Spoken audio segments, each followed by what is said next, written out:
Herkese merhaba, ben Şenol. Bu video ile sizlere farklı bir grafik şekli nasıl yapabileceğinizi öğretmeye çalışacağım. Bu grafiği firmanıza sunum yaparken kullanabilir ve izleyenler üzerinde farklı bir etki bırakabilirsiniz. Ben burada herhangi bir firmanın maliyet gruplarına göre stok maliyetlerini görebileceğim bir çalışma hazırladım. Siz kendinizin belirleyeceği herhangi bir parametreye göre hazırlayabilirsiniz. Şimdi nasıl çalıştığına bir bakalım. Bunun için formüllerden şimdi hesapla diyorum.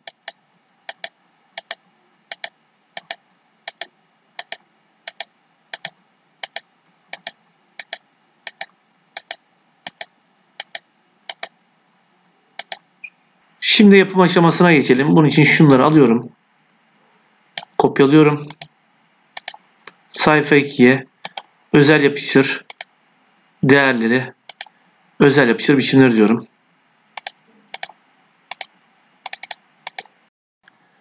Verileri seçiyorum. Ekleye geliyorum. Buradan halka grafiği seçiyorum. Önce şunları görünümden bir kaldıralım, kılavuz çizgilerini. Şunu seçelim. Biçimden ana hattı olmasın. Dolgusu olmasın. Ana hattı olmasın. Grafiğimize geliyoruz. Ana hattı olmasın. Şunu biraz büyütüyorum.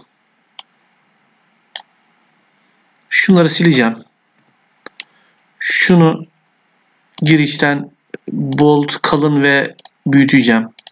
Şu şekilde. Daha sonra grafiğe geliyorum ve buradan veri etiketlerini ekle diyorum. Veri etiketlerini tıklıyorum. Veri etiketlerini biçimlendir diyorum buradan. Gidiyorum şurada kategori adını ekliyorum. Bunu kapatıyorum. Buradan yine kalın yapıyorum ve büyütüyorum. Daha sonra bağlantı çizgilerinin çıkması için halkayla bunu tutuyorum ve şuradan şöyle bunu buraya, şunu şuraya, şunu şuraya, bunu da buraya alıyorum. Şimdi halkayı seçiyorum. Sağ klik, veri serilerini biçimlendir diyorum yine. Ve halkanın delik boyutunu buradan 75'ten 150'ye çekiyorum.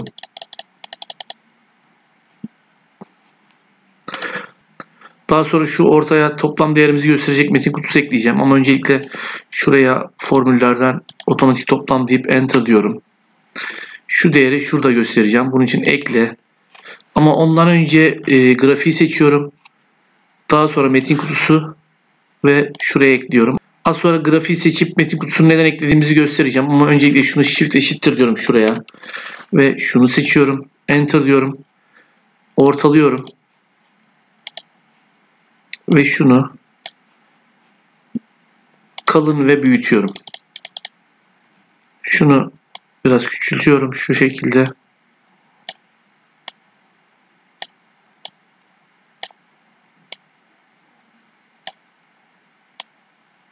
Metin kutusunu eklerken grafiği seçmemin sebebi şuydu. Dikkat ederseniz ben buradan metin kutusunun grafiğin dışından çıkaramıyorum. Çünkü bu bunun bir parçası gibi. Şuraya bunu ekliyorum. Şunu beyaz yapıyorum. Şimdi grafiğin 3 boyutlu görünmesini sağlayacak eklemeyi yapalım. Bunun için öncelikle şu grafiği seçiyorum yine. Ekleye geliyorum. Buradan şekillerden şuradan halkayı seçiyorum. Shift'e basıyorum. Ki grafik kadar bir boyutunu olmasını sağlayacağız. Olmadığı yerde çok az bir şey çektirip bunu ayarlayacağız.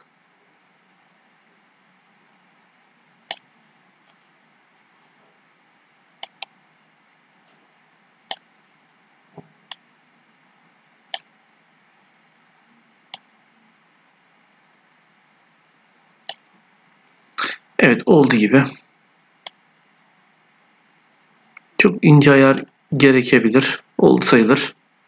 Grafik seçiliyken buradan ana hattını kaldıracağız grafiğin. Ve sağ klik nesne biçimlendir diyorum. Şuradan dolguya geliyorum. Gradyan dolgu diyorum. Buradan gradyan duraklarından bir tanesi kaldırıp 3 tane bırakıyorum. En baştaki 0 olacak. Bu %50 olacak konum olarak. Bu da %100 olacak. İlkini seçiyorum. Rengini siyah yapıyorum. İkincisini seçiyorum. Rengini siyah yapıyorum ama saydamlığını %100 yapıyorum. Üçüncüsünü seçiyorum. Rengini beyaz yapıyorum. Şuradan doğrusal değil de yol olarak seçiyorum ve grafiğimiz hazırlanıyor. Kapatıyorum. Şimdi nasıl çalıştığını görmek için buraya geliyorum ve buradan Shift eşittir rastgele arada formülleri uygulayacağım. 1'den 1000'e kadar diyelim. Parantezi kapatıyorum. Şuradan aşağı doğru çektiriyorum. Formüller. Şimdi hesapla.